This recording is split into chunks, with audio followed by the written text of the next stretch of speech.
like to introduce you to the animation, as in the illusion of motion. So, I'm pretty sure that at least one of you has seen animations, or, well, most of us really. Animation has been around for a very long time, and it's pretty much everywhere now. It used to be an incredibly rare thing to see, but from about 20th century, it's been around for ages. So, the term animation refers to the process of creating the illusion of motion by rapidly displaying static images. So there's a massive variety of different animation styles, like 2D animation, for instance, stop motion, or 3D animation, CGI, mechanical animation, animatronics, and so on. There's plenty of different animation techniques. So what I'd like to talk about is 3D animation and 2D animation. I'd like to start with 3D animation, which is probably the most interesting one. And as you can see, 3D animation requires a lot of work, actually. An animator has to create a mesh, which is basically what you're seeing on the side right there, the grey part. Pardon me? Okay, there we go. The blue part and the grey part are the mesh. It's basically the same as building a character out of Play-Doh, except in a digital realm. So later on, a skeleton has to be added, an internal skeleton has to be added in order to actually animate the character. As you can see, the yellow part is actually the skeleton, which can be moved individually. Each bone can move individually. So the only problem with skeletal structures is that you can't actually mimic muscles. So you have to create a completely different program in order to mimic movements of a real world person, for instance, into this character. So converting values such as weight, for instance, gravity, friction, is incredibly difficult. It's actually much easier to create water, aka H2O, in the real world than to try and convert it into a digital form.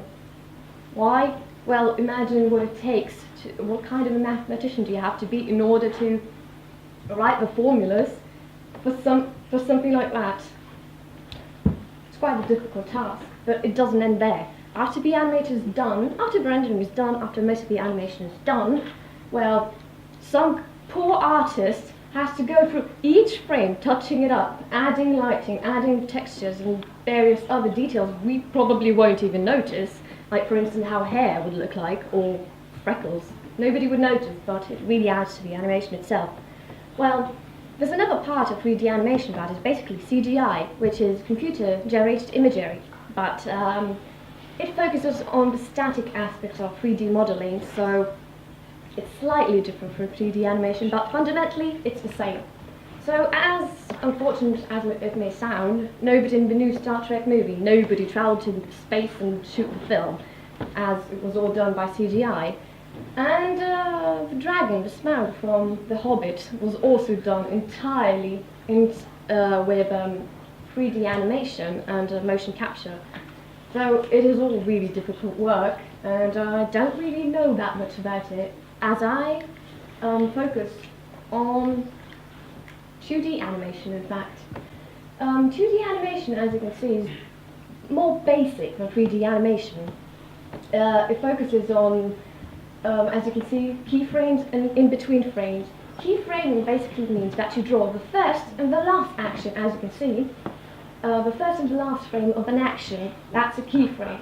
While in between frames are the frames between the two keyframes that smoothly transition one action from another. So these are the most important kind of frames in 2D animation, but it does not end there, sadly. It would be too easy if it did. Well, as you can see, there are plenty of different animation techniques that I have personally used, except for the last one, but these are all really interesting. Well, the most important one is squash and stretch. What does it mean? It means that we apply the laws of physics to the animation.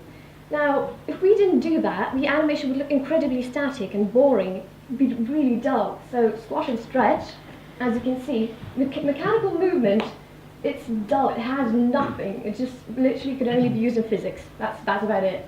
But in animation, you have to actually squash something in order for it to appear more dynamic, to give a movement more dynamics. So that's the most important part of squash and stretch. So other things that I personally use is onion skinning, which is, as you can see on the side, you can draw in between frames really easily because you can see a few frames at the same time, so you can actually space them out properly.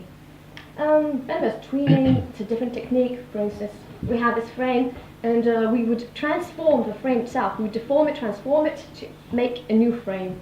It doesn't really involve redrawing the entire thing. Now, slow in and out is usually really nice to work with if you're using onion skin. Why? Because you can actually work out the pace between the animation. So if you want one animation to be slow, you'll have to draw more frames. So that's what slow in is, and slow out. That basically just means that you make the gap between frames a little larger. Therefore, the animation looks a little bit faster. So arc trajectories, that's really basic. You just follow the movement of joints, for instance.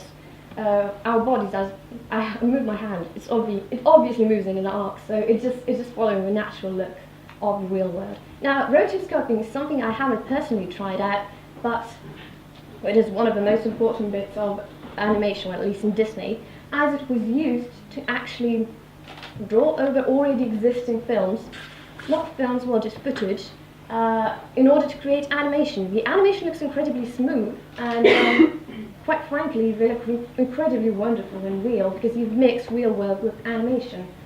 And it, I think, is a wonderful idea. So, I have covered a lot of techniques here, but there are so many different techniques that I cannot for the life of me cover them right this very moment. It would be quite bizarre, and I only have 10 minutes, so sorry. So, as I said, animation is quite hard work. And animation is definitely not just for children. Someone who enjoys art will know that animation is an art form, and therefore it can be enjoyed by anyone who can actually appreciate art. Thank you very much.